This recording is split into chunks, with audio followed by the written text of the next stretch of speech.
Floppycatters! Today I'm going to do a video of how to give Subcutaneous Fluids to my parents' 16-year-old Ragdoll cat, Murphy.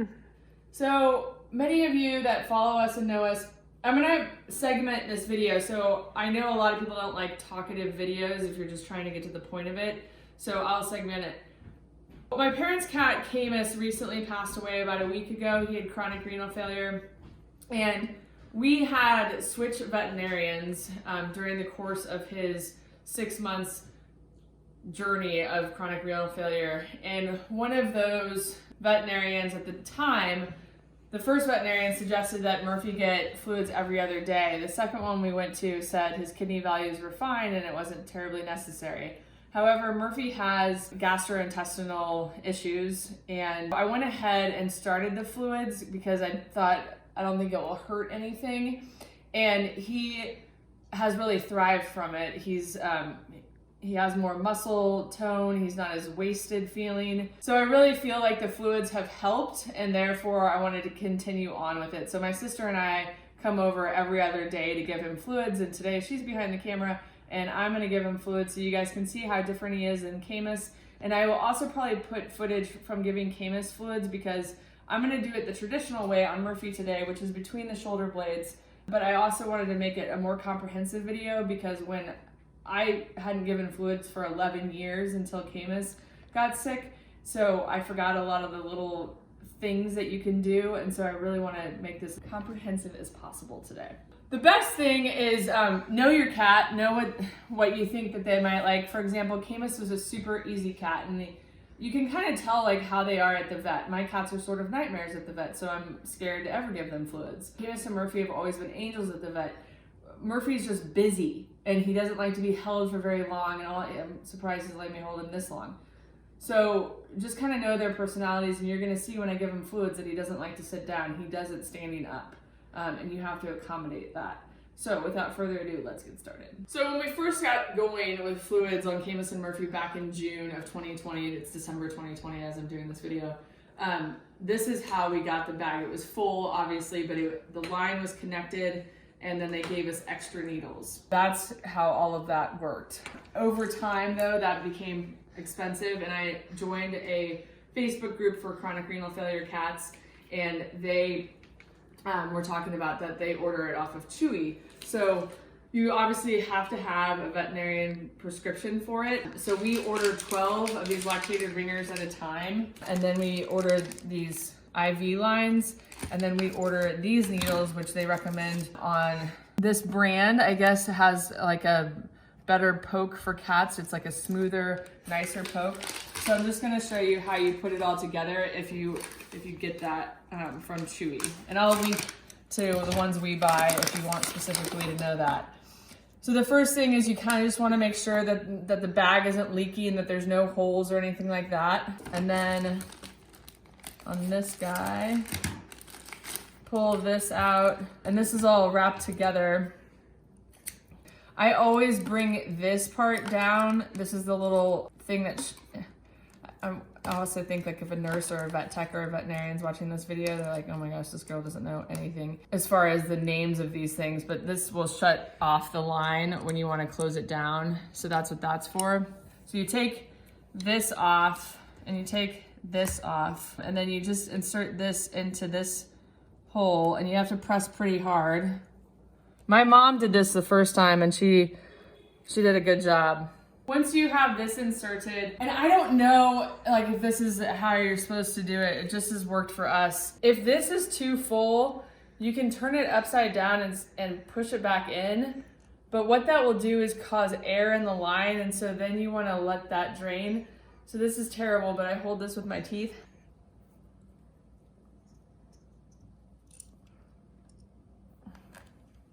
Let the line run.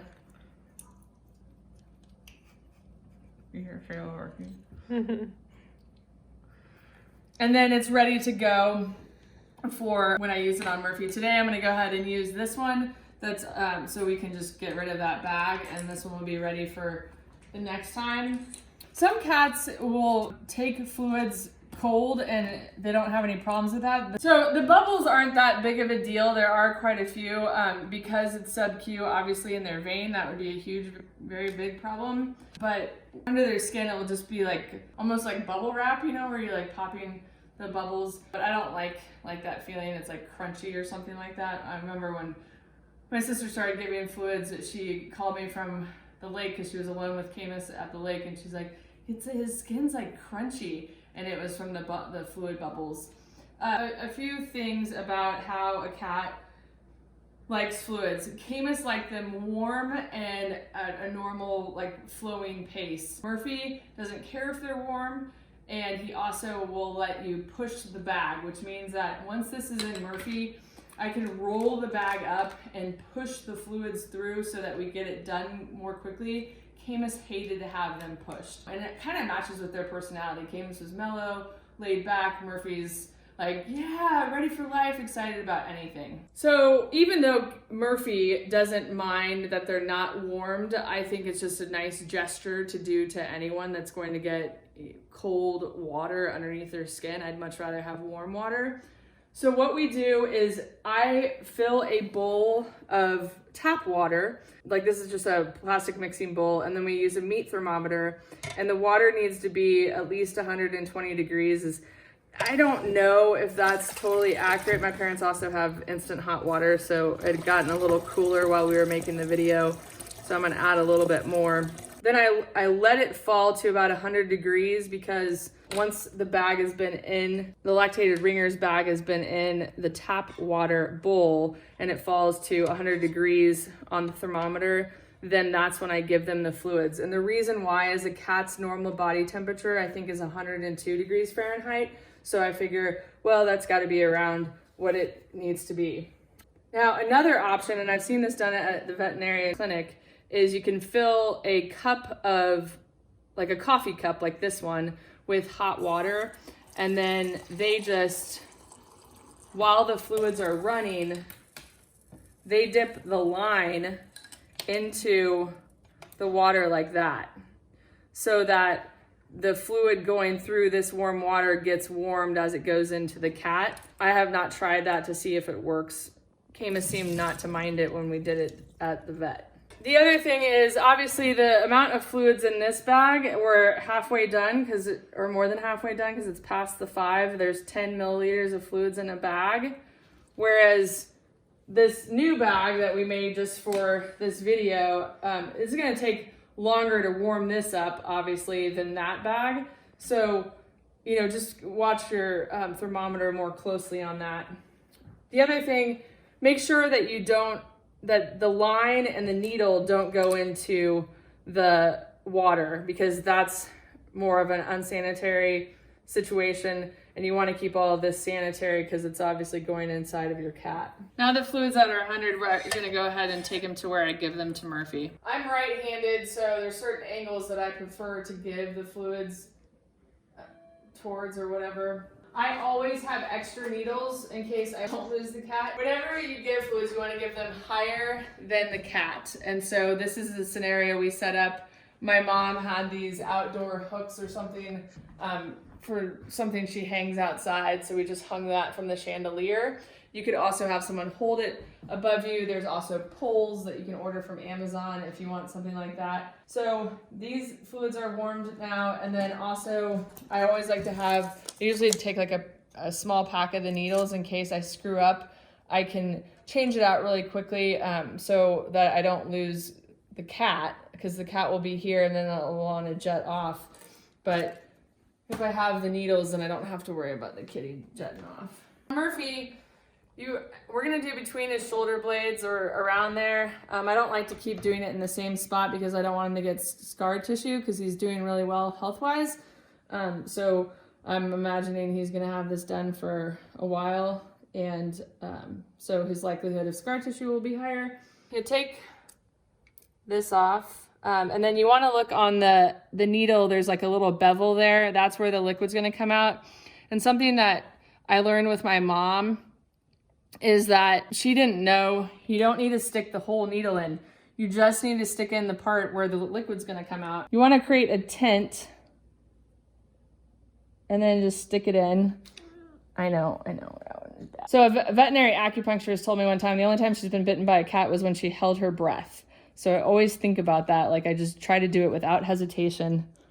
So when and cats have, I know, an involuntary reflex on their back. So like when you saw Murphy go like that, that's what that is.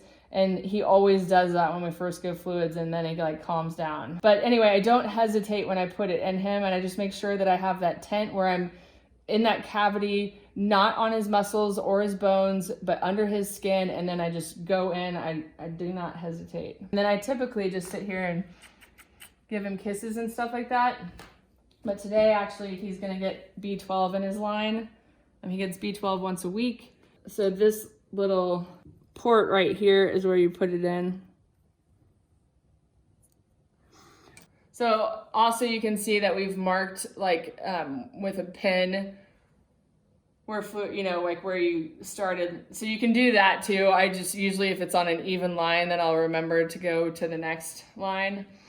His fluids are running really slowly, so I might start, you can feel his little fluid pouch boob right there. That feels like about 50. So another option, like I talked about, is to, sometimes when you push the fluids, the needle will fall out. So I'm just gonna, if you see that, when I push it like that, then the fluids fly through there.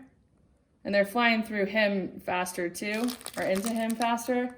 We're done. So we're gonna close this off. Put the fluids down, and then I'm gonna take out the needle. I feel bad making this video today for him, because usually this is a very like bonding time for Murphy and I. Like I tell him what a good boy he is, and I'm so sorry about his Caymus being gone. And he didn't get any of that today. He was more like a display model, and so his little growl there I think was fair to me, because I was kind of a jerk. So then once it's done, you can feel like the chunk of fluid that you put in them.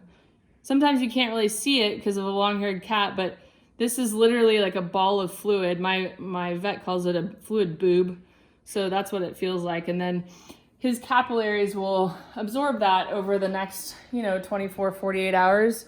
And he's told the animal communicator that I communicate through him with that he feels more vibrant after he has fluids. So I'm really glad to be able to give them to him so that he feels better. This is a footage from the video I did of my parents' cat Caymus, who has now passed. And the reason I did the video with Caymus was an incredible patient, like incredible. But I wanted to show how you can give it further back, because what happened over time as Caymus got sicker and sicker, or like lost muscle mass and stuff like that, the fluid would fall to his legs. So I had to give it further back so that it would fall to his stomach. And that reaction of his there with the needle poke was rare. I did a bad stick that day, and I wish I would have recorded when I did the good sticks, because there are lots of times that he didn't move at all. So it's a little more uncomfortable, obviously, to give it back there, but it helps it fall to his stomach. There were times where I didn't do it correctly, and it would fall to his leg, and then it looked like, he had a very swollen leg, whether it be his front leg or his back leg. Whew, I miss that cat. Such an awesome, awesome soul.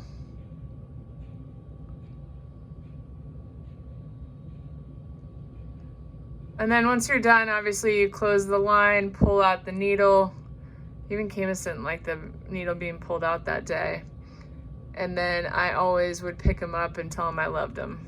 In the process of making this video, I thought it would be worthwhile to show you guys how my sister Amy does it, just in case you're trying to figure out what technique will work for you.